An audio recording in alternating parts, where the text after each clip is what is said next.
Welcome in, everybody, to the Flagship Podcast.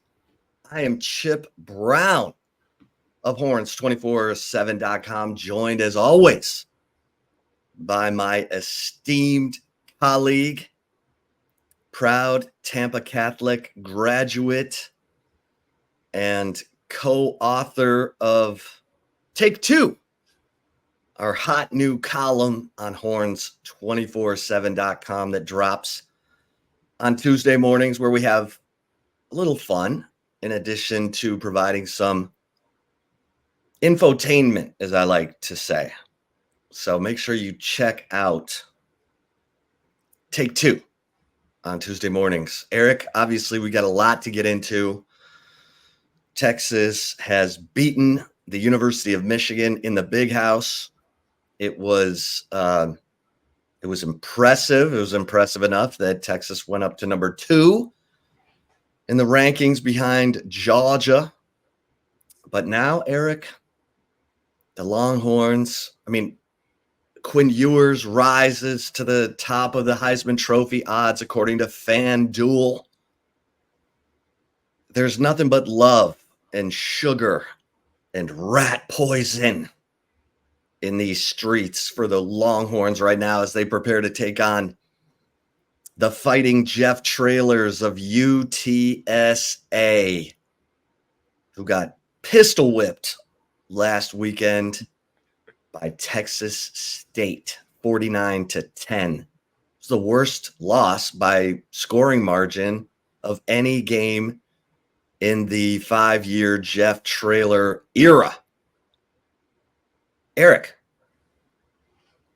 what say you about these Longhorns coming off the high of beating Michigan? Of course, Michigan doesn't look like a very good team, but now they prepare for the Fighting Jeff Trailers, who didn't have much fight against Texas State, Eric. Chip, plenty to get into as we are back in the Lone Star State. Last time y'all saw us, we were coming to you live from a very active visiting coaches box inside a Michigan stadium. Listen, the folks were doing their job. We were doing ours. I'm not mad at them for cleaning up in the background. We were invading on their territory. That aside, glad to be back here in Tejas, as y'all call it. Here's the thing, Chip. I'm going to be completely transparent with you. I was really interested to see what Steve Sarkeesian's perspective and kind of what the sentiment from this team would be following not just a win at Michigan, Chip. This was the win in my mind, Chip. We threw out that phrase signature victory, and it's one of my pet peeves. I hate the I don't know who started it. I hate the phrase because how many coaches have we seen who get a signature victory and the program takes a downward turn, they get fired 2 years later, right? I hate the frame, hate the saying. However, that in my mind, Chip, the win at Michigan was a signature victory. Signature in that this program, you better than anyone can attest where the program was in 2021. Or I guess for all intents and purposes, 2020 heading into, obviously Steve Sarkeesian was hired 2021. How far they've come, the attitude, the swagger, the talent on the roster, on the field, the way they go about business. To be able to walk into Michigan Stadium, yes, it's not Michigan of last year, but this wasn't a 28-25 victory. This wasn't a 28-20 victory. This game wasn't ever in question. Texas pounded Sharon Moore into waving the white flag. I wrote that is my headline for my game story coming out of Saturday, because that is what impressed me the most, Chip. When you saw Sharon Moore, the plays he was calling, especially situationally, and again, we'll dive into some of it. Obviously we'll spin it forward to UTSA and got to look forward, right? Can't look backward, but when you get a team to concede, to settle for 3 points down multiple scores in the second half of a game, that to me says it all. So just the way, Chip, that team went into Michigan and what they did to that team, and then hearing what I heard or what we heard from player availability on Monday, I said this to you, earlier today on a different outlet, but to me, Steve Sarkeesian always talks about the standard is the standard. Well, that was a level set win for me. Now, there's no more, we came out white-knuckled against Rice. Oh, Houston stood up the buck, and they didn't show anything that we saw on film.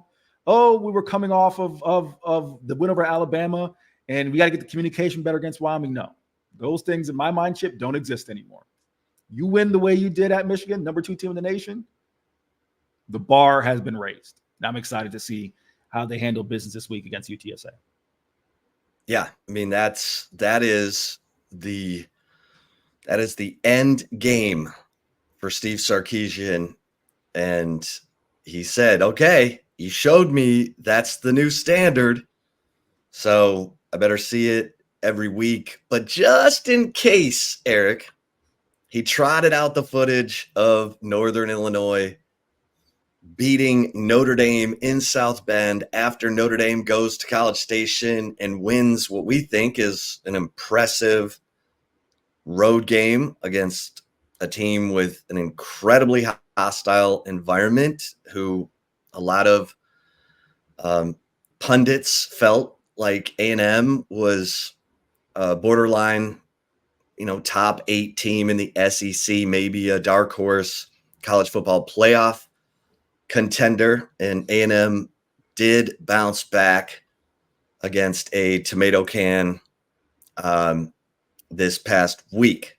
But Steve Sarkeesian showed his troops the Northern Illinois upset, even with a shady spot that went against NIU toward the end of the game, because on any given Saturday, and we know, here's the thing about Jeff Traylor, and if you missed our interview with Jeff Traylor, go to the Horns247 YouTube channel and check out the interview we did with Jeff Traylor in late August. Very candid look. We figured it was a good time to get him before the season started, so that he'd, not be full of coach speak the week of the game.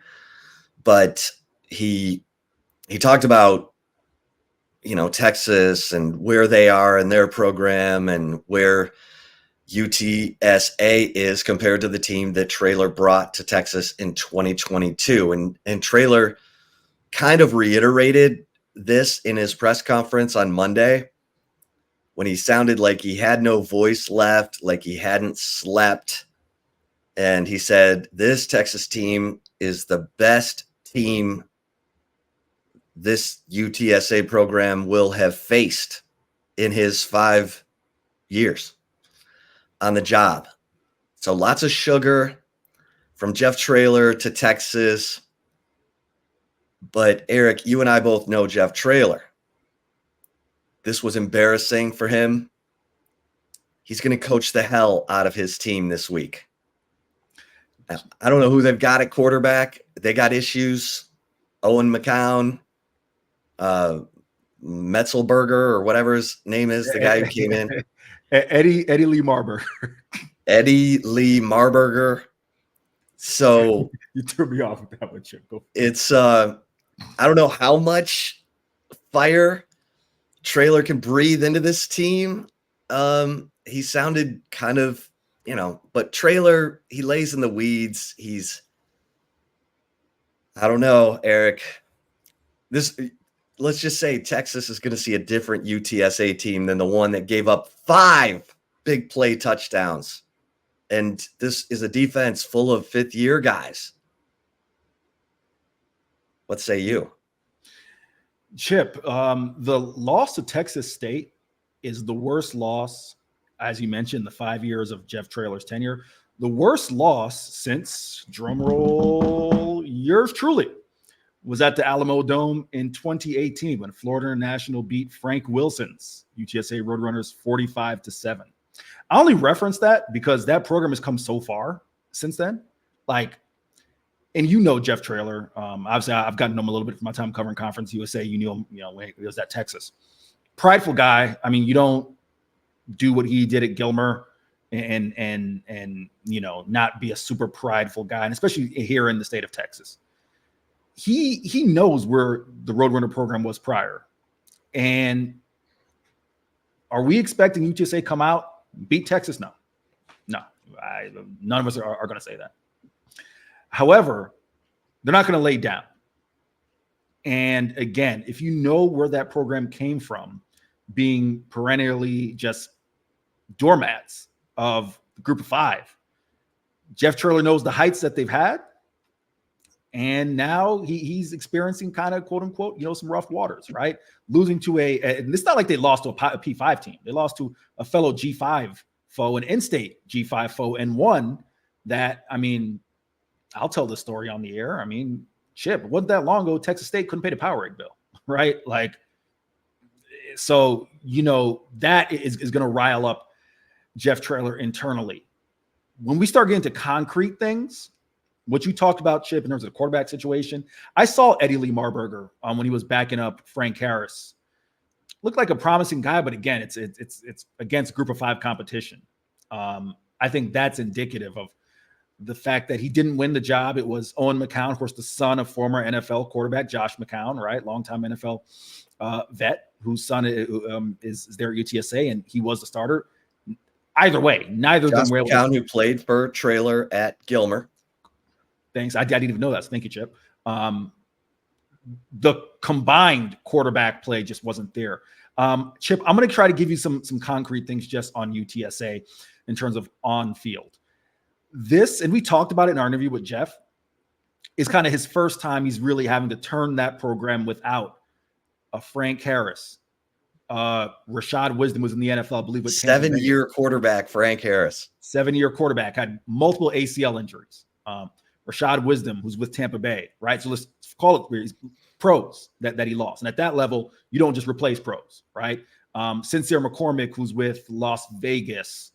Josh Cephas, Jamari Franklin. Josh Cephas, Zachary Franklin.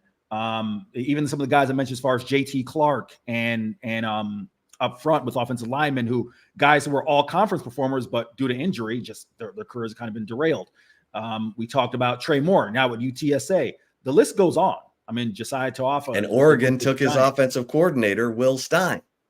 So this is a real, in terms of just on-field, Chip, this is going to trying time because the talent just isn't there. The team that came into DKR in 2022, Chip, right, and pushed for a half, that's was not the up team. 17-7 in the second quarter on Texas. That's not the team that's walking into DKR on Saturday, right?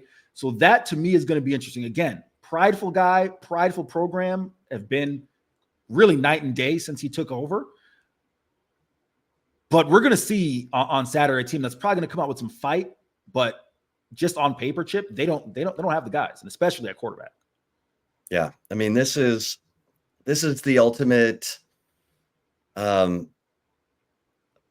test of focus because the Texas players have been loved on. I'm sure their professors have said great things to them in class. I'm sure the girls are all coming up to the players and saying how cute they look this week, even cuter than last week. And it's all rainbows and gumdrops right now for this Texas football team after,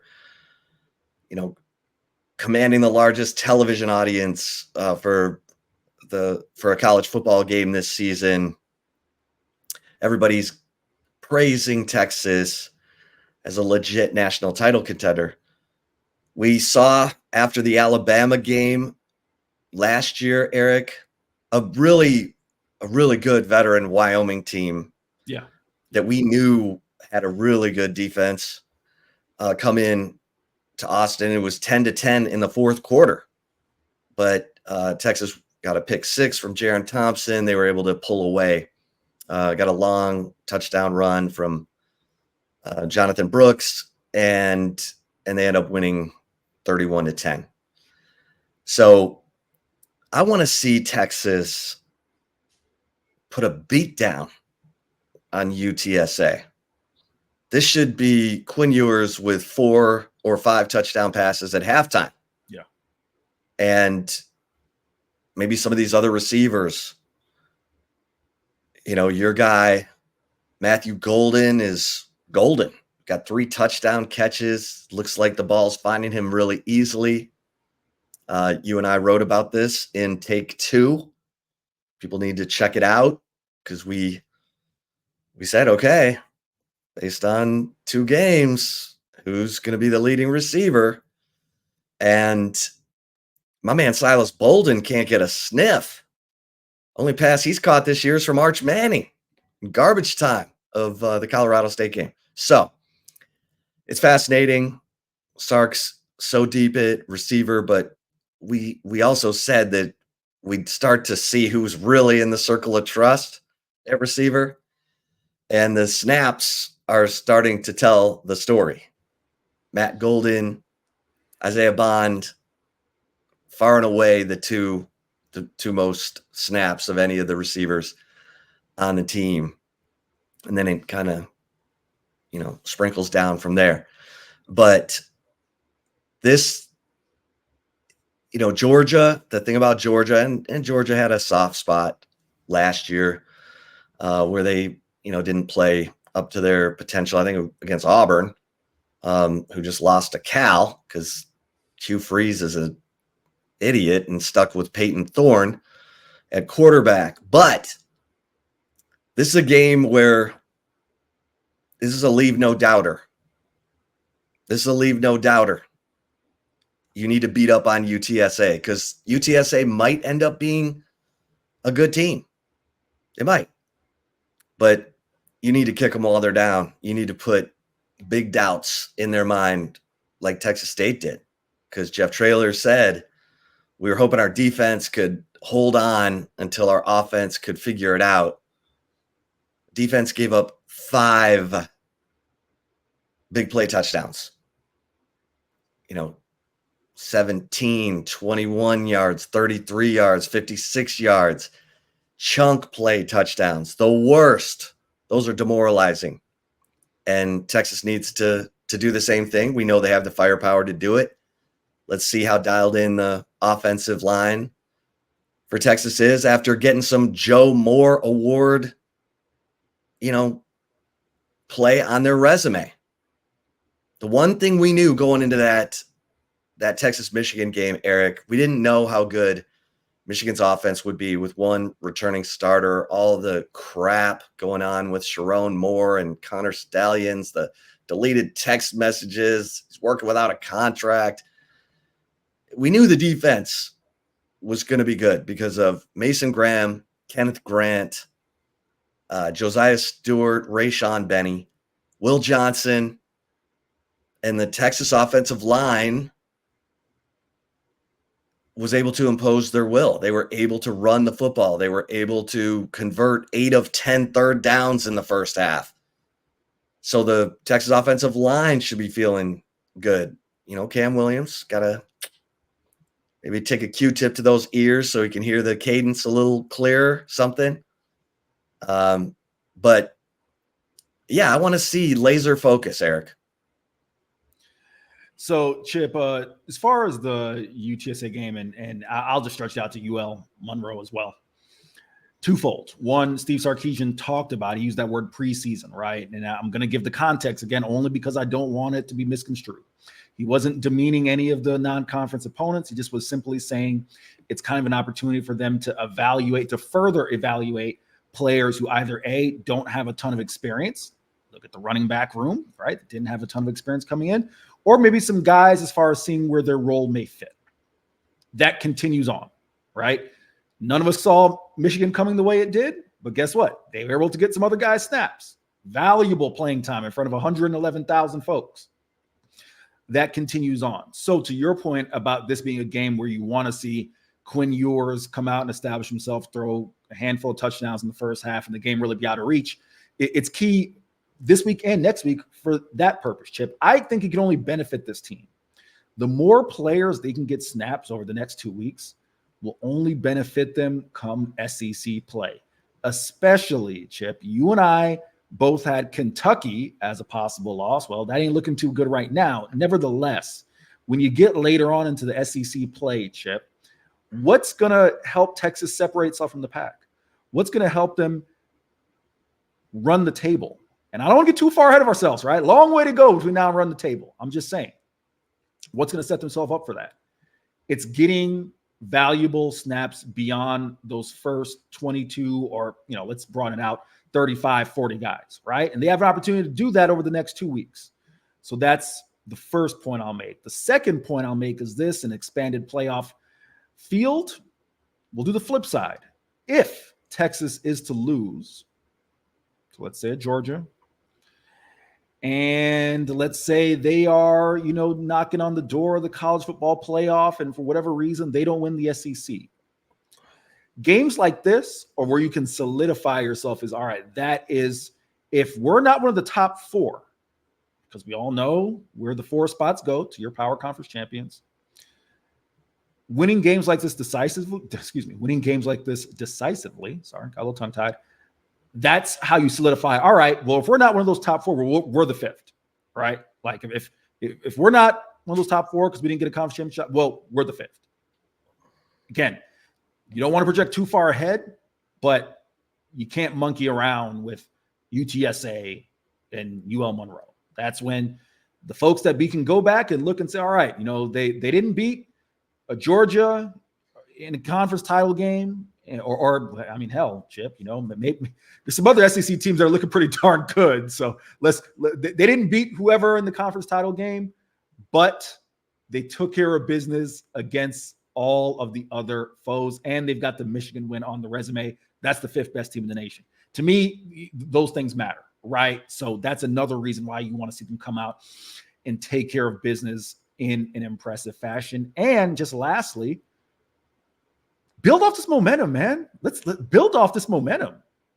Establish yourself. And Chip, we're around the guys. We see the way they're carrying themselves. They're carrying themselves like, forgive my language here, like a bunch of badasses who expect to go out and win. Keep that momentum going, Chip. Yeah. Let's touch on what we saw from the rest of the SEC real quickly, because you got, as you mentioned, UTSA, ULM, then Mississippi State, which just lost to Arizona State. And then you get OU. OU looked terrible against Houston. Couldn't sustain drives. They punted 8 times. It wasn't like there were a bunch of turnovers. They beat Houston 16-12, and they got a safety in the closing minutes to get a 4-point margin of victory. Our guy, Donovan Smith, put on another show. Texas fans know about that. Donovan Smith, 24 of 28. He was balling, especially coming off Houston's embarrassing loss. Well, not embarrassing. I mean, UNLV, Brennan Marion, his go-go offense, all that, Barry Odom. But UNLV handled Houston in week 1. Oklahoma's got issues on the offensive line. I don't know how they're going to fix that quickly, and Jackson Arnold is no Dylan Gabriel. Can Seth Littrell breathe some life into that OU offense by October 12th? Probably. I mean, they did say goodbye to Dylan Gabriel for Jackson Arnold, so they saw something in the guy. Otherwise, you keep Dylan Gabriel and you risk Jackson Arnold getting impatient and leaving. Kentucky, you mentioned Kentucky. Okay, Mark Stoops, what the hell?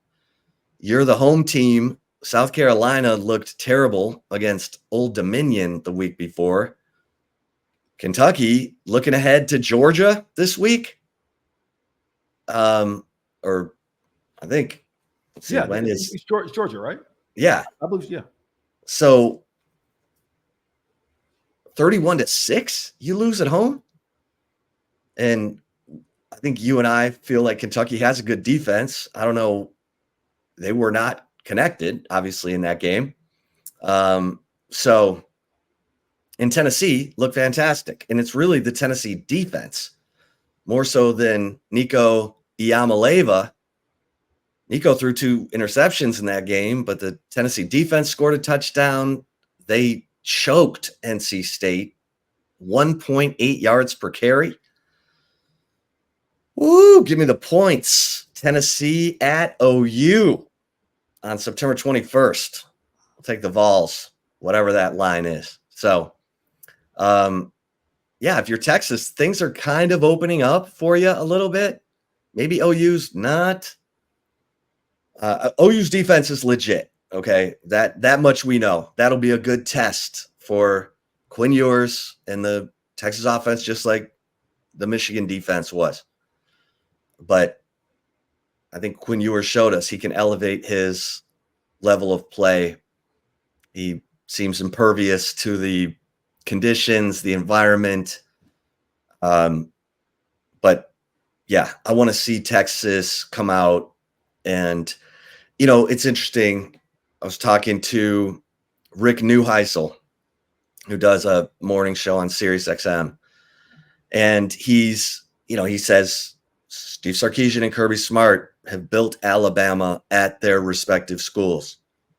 Yeah. The one thing Alabama did, they always seemed to win the games they were supposed to win and do so in emphatic fashion. That's where this Texas team needs to continue to be. They've won 8 straight true road games, Eric. I was here for that 2021 season when they lost to Oklahoma State in 2022 after holding a 14-point lead. They were 1-6 in true road games under Steve Sarkeesian.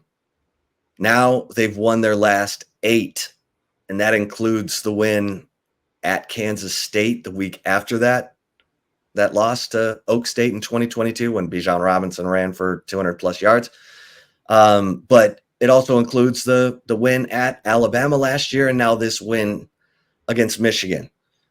And I don't think Michigan's very good. I think all the stuff that's weighing on them off the field is going to probably drag them down into, 8-4, 7-5. But that was the top 10 team on that day, and that crowd was cheering for a top 10 team, top 10 matchup. And Texas stared it down, drove right down the field on pretty much their first 5 drives of the game. So, yeah, I think this is, if you're a Texas fan, you're feeling really good about things, continue to play to a standard. And with that depth, Eric, that does cause you got to keep playing. Michael Taft said it. He's like, look, if I have to keep playing because Andrew Makuba is the truth. And so there's enough competition on this roster that Texas shouldn't really even be concerned about who they're playing against. They should be concerned about playing at their best to maintain their position on the depth chart. I laugh because I hadn't considered that aspect of it. But Chip, those are the signs of in a pre-NIL, pre-transfer portal world, which I know seems like a world long ago, but it wasn't that long ago. I was actually covering college football. I just started covering college football then. That was the norm, Chip. That teams to go 2 and 3 deep, and guys would push each other, and those things matter. I'm going to touch on kind of just the hodgepodge of things you mentioned there. First off, yeah, the SEC still very much, Chip, the first time in I believe the 88-year history of the AP poll that 6 of the top 7 teams are SEC teams. Either 5 or 6 or 6 or 7, 6 of 7. I believe it's 6 of 7, right? So we know the depth of the league is there. A team you didn't mention who certainly, and listen, I'll admit I wasn't super high on them. It really had more to do with their head coach, who I think is kind of the Brandon Staley, of course, no longer with San Diego now, but I thought Eli Drinkwitz is kind of the know-it-all guy. No, Mizzou, they look pretty darn good as well. I'm back to Luther Burden, so yeah, keep an eye on them as well. Certainly plenty of teams. And listen, we all know Texas, as we talked about it, Chip. You said they need to send the SEC a steak dinner. Texas doesn't get Ole Miss, Mizzou, Tennessee, LSU. I mean, that's a godsend, right? Alabama. So, Alabama, another one. So the league in itself, I think you still feel like this is a Georgia-Texas league, and the rest of the spots behind them are very much up for grabs. But I will say, you look at what Lane Kiffin's doing at Ole Miss. It feels like, Chip, and I'm wondering if you see it the same way. I'll pause here and let you respond. As if any of those Alabama, Ole Miss, Tennessee, Mizzou on their best day can get you. Would you agree with that, Chip? Yeah. That's the thing. I think any of those teams on their best day can get you. And that's what, to bring it all the way back around to what you said, where that depth matters. The ability to push each other, have a team that is well-rounded top to bottom, 1 through 100 and whatever, right? That's where that stuff matters, because when you get your best shot, and as Texas fans are aware of, as Quinn Ewers has made known, teams are going to give Texas their best shot. You got to expect that.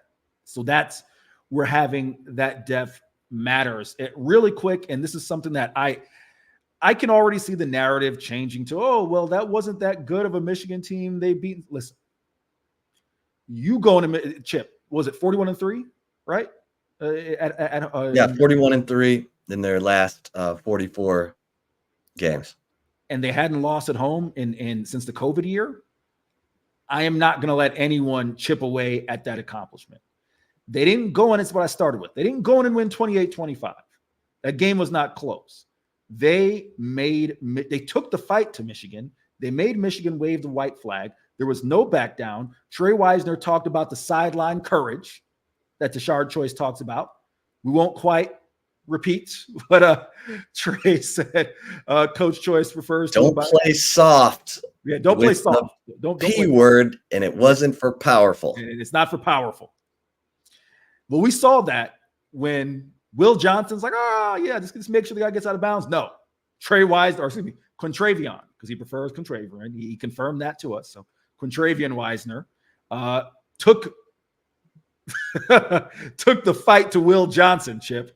That to me is, you will not get me to back off of how impressive of a win that is. That is Michigan's problem that Davis Warren can't complete passes. That's Michigan's problem that they weren't able to, find a quarterback in the offseason. That's not Texas's problem. Texas went into the environment and took it to them and won. So I'm not letting.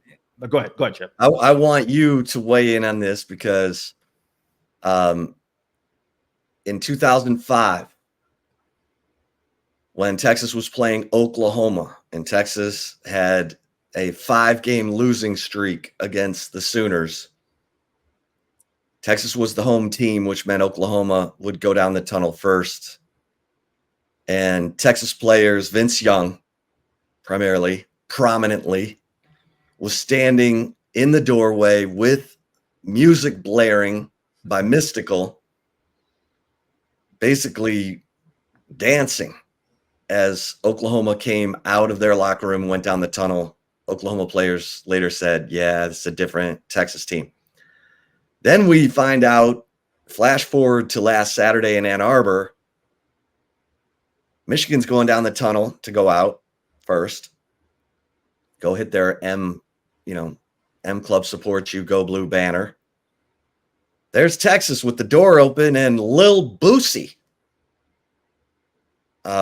rapping as Texas players watched Michigan go down the tunnel. That's swag. That's swag, Eric. Chip, you know what makes it even more impressive is, to be clear, Texas, they I believe it was Kelvin Banks who confirmed. They said, yeah, or it might have been Jaden Blue. I can't remember which. I apologize. So yeah, we've been doing this for over a year now. Come to Lil Boosie. You've heard that song. Post-game, Iowa State set it off. Was blaring from the post-game, from the locker room. In Louisiana, Lil Boosie is a native of Louisiana. At the Superdome during Sugar Bowl practices, they were playing Set It Off. It's not the first time they played that song, but Chip.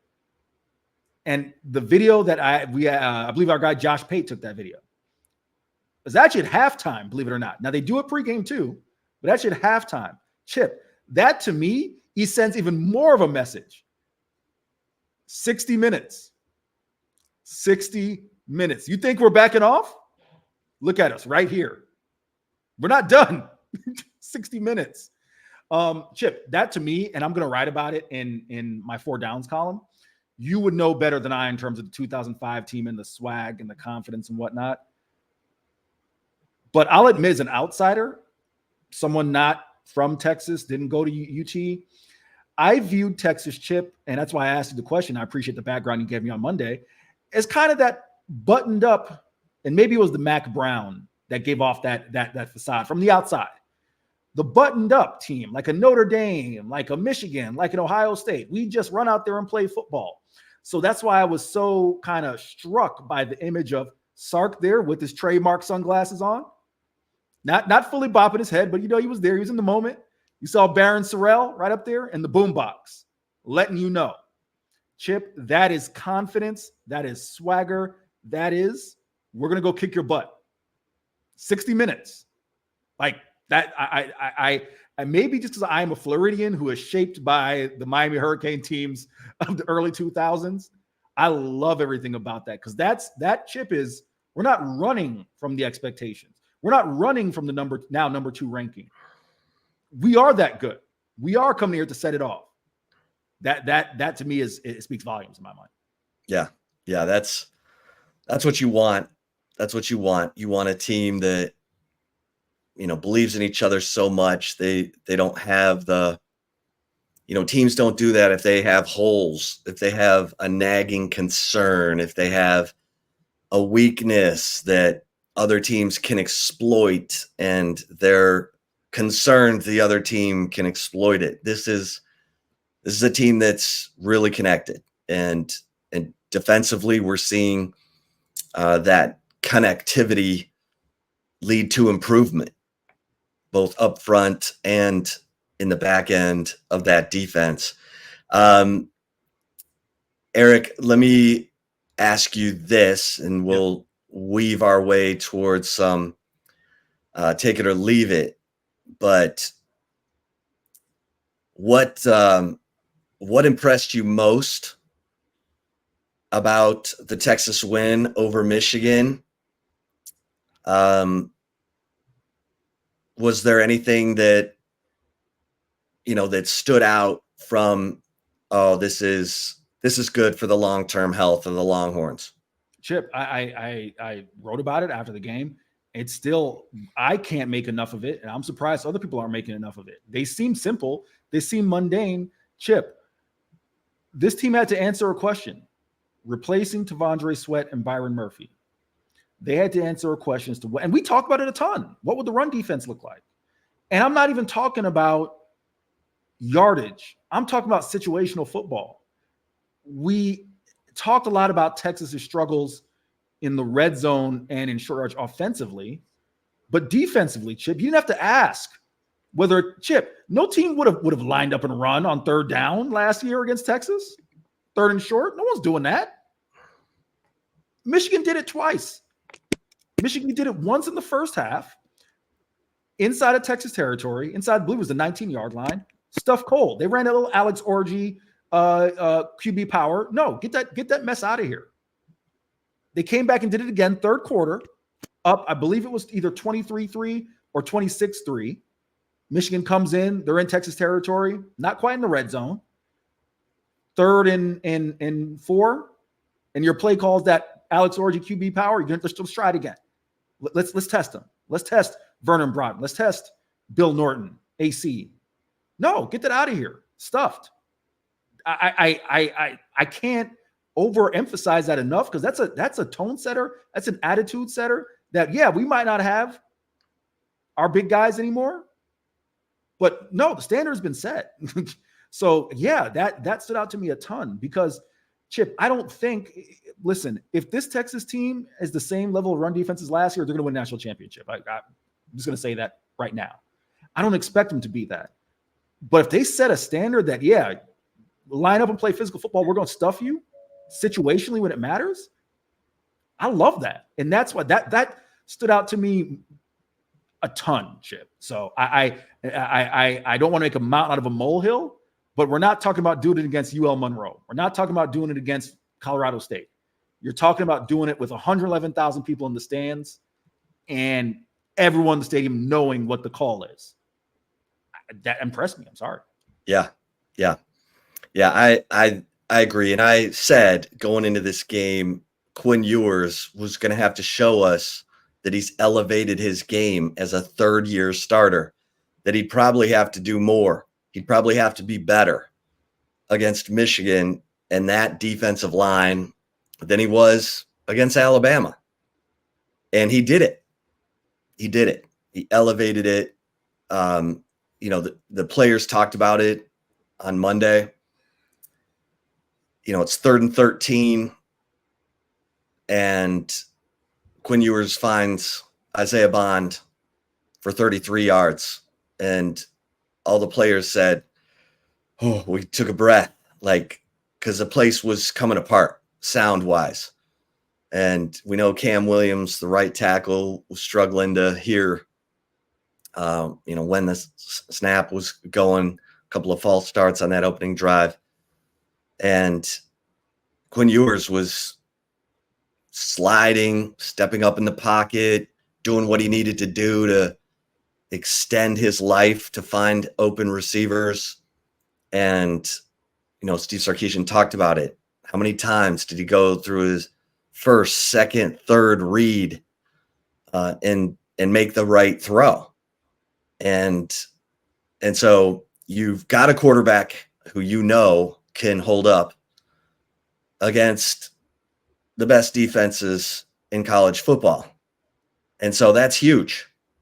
You draw so much confidence from how well your quarterback plays. And Quinn Ewers, stepping up, showing that third-year maturity, I think is enormous. I just had to pick something different from you, because you did such an eloquent job of talking about this Texas defensive line and the run defense, which we said going into the Michigan game, we've been talking about it all summer. If those Michigan offensive linemen are getting to Anthony Hill and David Benda, Texas has issues. They weren't getting to Anthony Hill and David Benda. And those guys were running free and making 13 tackles in that game, blowing people up, stuffing that running game. So good stuff there, Eric. Couple other things before we get to take it or leave it. Thought it was interesting that Steve Sarkeesian, he talked about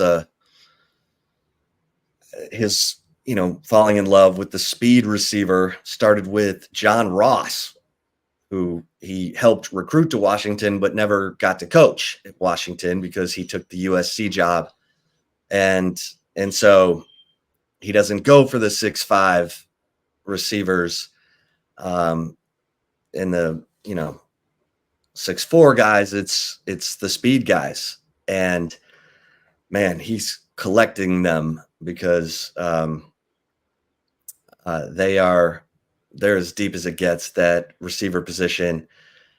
It just felt like he was messing with Michigan by making Gunnar Helm the focal point of the passing game. Oh, your best player on offense is a tight end? Well, let me show you our guy. And Gunnar Helm catches all 7 of his targets for nearly 100 yards and a touchdown. Had another big 22-yard reception on a 2nd and 15 to keep the chains moving. That was fantastic. You mentioned the Trey Wisner, before going out of bounds, decking Will Johnson, that Tashard Choice is about that sideline courage. But Steve Sarkeesian did talk about the killer instinct and wanting to make it 60 minutes of hell for opponents. And you kind of felt like he was feeling like, maybe we gave him 45 minutes of hell. We didn't quite give him 60 minutes because we gave up that 31-yard touchdown pass in the 2 minutes left in the game. But you're right. It was 24-3 at halftime. It was domination. 8 of 10 on third down. Quinn Ewers, everybody's making plays. And then they come out in the second half, and Ryan Wingo pops for, talk about a cameo. He gets one touch, 55 yards, sets up a touchdown. So he's doing a good job. He's spreading the ball around. He's feeding a lot of mouths right now, Eric. Chip, that Ryan Wingo touchdown to me, if that is near touchdown, or right, excuse me, yes. If that isn't a sign of we can just keep rolling them out at you, one by one by one, we got dudes who can make plays, who can run away from you. That is what that spoke to me. Really quick before we go take or leave it, I'm just going to go back to what you talked about in terms of Sark talking about the receivers. I thought his answer was really fascinating and enlightening. Steve's a smart guy. Like I'll say this on the record. You and I don't want to speak for Chip. I'll just speak just for me. You're around some coaches sometimes, and it's like, yeah, they're football smart, right? But thank God that's what they got. Steve's a smart guy. Like I think Steve overall is just a genuinely smart dude, and you hear it in answers like that. It was super fascinating to kind of hear him talk about his transition away from those big guys. And he did mention Jerry Jeudy being like a unicorn, right? Because listen, everyone's going to want the 6'5" guy who can run away from everyone. No one's going to turn down that Megatron, right? Randy Moss is of the world. No one's going to turn down those guys. But I wrote about it a little bit in the offseason. Positionless football. That's how you do it, is when you have a bunch of guys that, and they don't have to all come in the form of 5'11", 6 foot. And by no means Chip is Silas Bolden's a unicorn, no pun intended. He's not getting a bunch of 5'8" guys. He's still getting receivers who are reasonably sized, 5'11", 6 foot, 6'1", right? But knowing that speed can be the killer. That if I can line that guy up and just get the ball in their hands, let them do their thing at various spots on the field, it's what you have to admire most, Chip. And again, we can probably get into this another day. Is sometimes what was it? The Mike Leach offense, and others would talk about basketball on a football field, right? That old analogy. Basketball on grass. Thank you. Basketball on grass. You get that with Texas's receivers, but you don't lose the physicality. You don't lose winning in the trenches, and that's where, to bring it all the way back, Chip. You talk about having that conversation with Rick Neuheisel. Said he's just built. He and Kirby Smart just built Alabama, at Texas, and Georgia. There you go. So yeah, really impressive. Yeah, and Steve Sarkeesian says, "Hey, before I break down the tape to see what the players can improve on, I self-critique and I judge myself on how I called the game." He said he'd give himself an A for the Michigan game.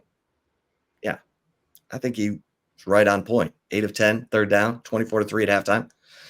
All right, Eric, you ready for some take it or leave it? Absolutely, CB. All right, well then let's do it.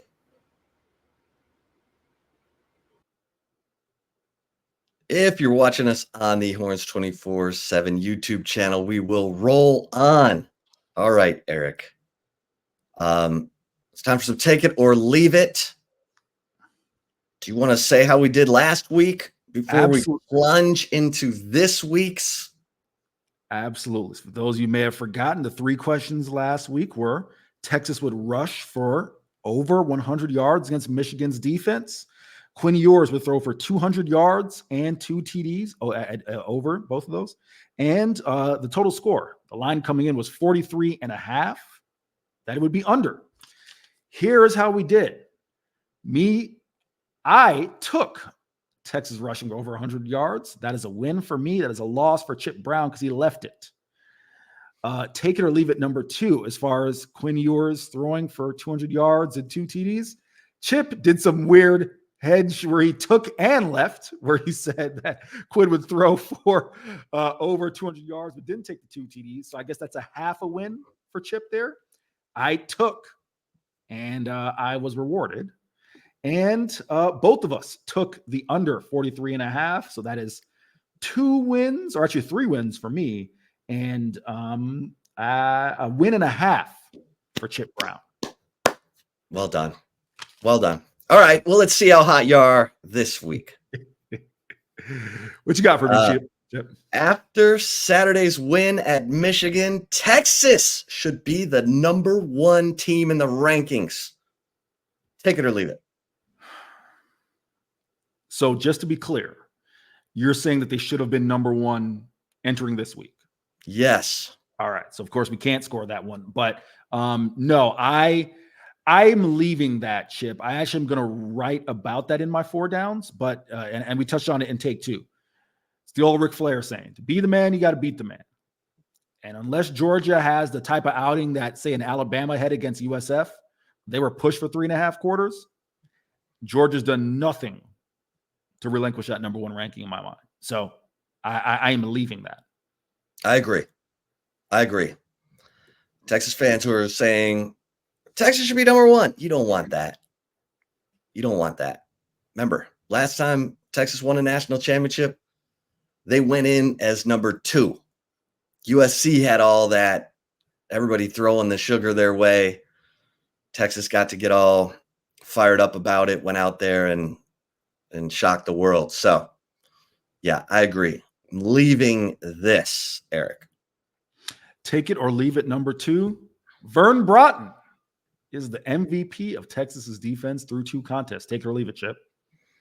I don't know if it's him getting married on the day of the spring game that has put a spring in his step, spring in his game.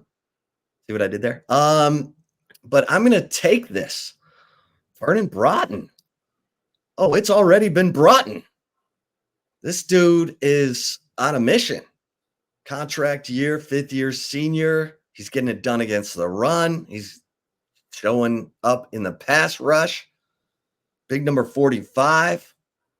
I think he's played the most reps of the interior defensive lineman. I think that's the. And of course, I wouldn't have my trusty PFF tab already up, so Chip's going to have to do it on the fly. Usually I have PFF up. Go ahead, Chip. He's played 61 snaps among the interior defensive linemen. Alfred Collins is second with 55 snaps. And Vernon Broughton is the highest rated defensive. Well, let's see. He's certainly the highest rated defensive lineman. He's the 3rd highest rated defensive player. And of course, the number 1 ranked player is Wardell Mack, who's played a total of 4 snaps. But one of them was one of the best interceptions you've ever seen. So we'll kind of factor that in. But Jahdae Barron, Colin Simmons, Vernon Broughton are your top 3 graded defensive players right now through 2 games by Pro Football Focus. I am taking this. Eric, what say you? I'm leaving it. You mentioned the guy who I think is the top player. And of course, I'm biased. If you know me, he's my favorite player in the defense. He was Jahdae Barron. I love everything Jahdae brings from an off-field perspective. So I was bringing the juice, bringing the swag, but also on-field. He has performed well, Chip, at outside corner. The play in my mind that I'll be honest, I didn't know Jahdae Barron had this. And not that I thought Jahdae was slow or anything like that, but this is where game prep instincts and ability all merge. The play against Colorado State, where he came all the way off of his 3rd as the corner, made it all the way back to the center of the field to pick off that pass. That's impressive. Jahdae Barron, my guy. For sure. And you are the president of the Jahdae Barron fan club. And that's a good one. All right, take it or leave it. Number 3. After UTSA's 49-10 loss at Texas State, you have no doubts Texas will cover the 35.5-point spread this Saturday night at 6:00 against UTSA. That game will be on ESPN. Eric, take it or leave it. I'm taking it. UTSA's loss to Texas State has nothing to do with my confidence in this. Texas's win over Michigan has all the reason why I am taking this. As I said before, earlier in the show, that's a level set. You put all of the stuff from last year behind, all the playing with your food, all of they threw a different front at us and disrupt. No, that's done. Different standard. The way Texas went to Michigan, took care of business, that leads me to believe they will cover. Texas State or UTSA, UTSA, whatever. That's their inconsequential to me, Chip. It's all about inside of Moncrief. That's what's impressed me. Okay. On the other hand, I could see this game getting out of hand, but I think Jeff Traylor is putting his team through hell right now. They are getting the message, and I could see this game being 45-10.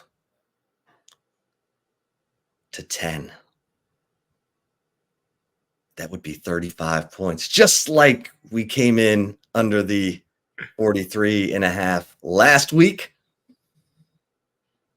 I am leaving this because I just expect Jeff Traylor to have his troops fired up, ready to go. So maybe they drag it out. All right, there you have it, folks. Thanks so much for listening to this episode of the Flagship Podcast. Please like and subscribe the Horns247 YouTube channel. Feel free to leave us a 5-star review. That would make our bosses really happy. And until next time, if you're not a member at horns247.com, make sure you become an annual member. It's like 30% off, like $7 a month. You spend that on a latte. So why not become an annual member at horns247.com so you get all the VIP access to all the team sites on the preeminent 24/7 sports network. Eric and I will be back to recap Texas UTSA and then with another episode of the Flagship Podcast at this time next week. Stay safe. Keep the faith.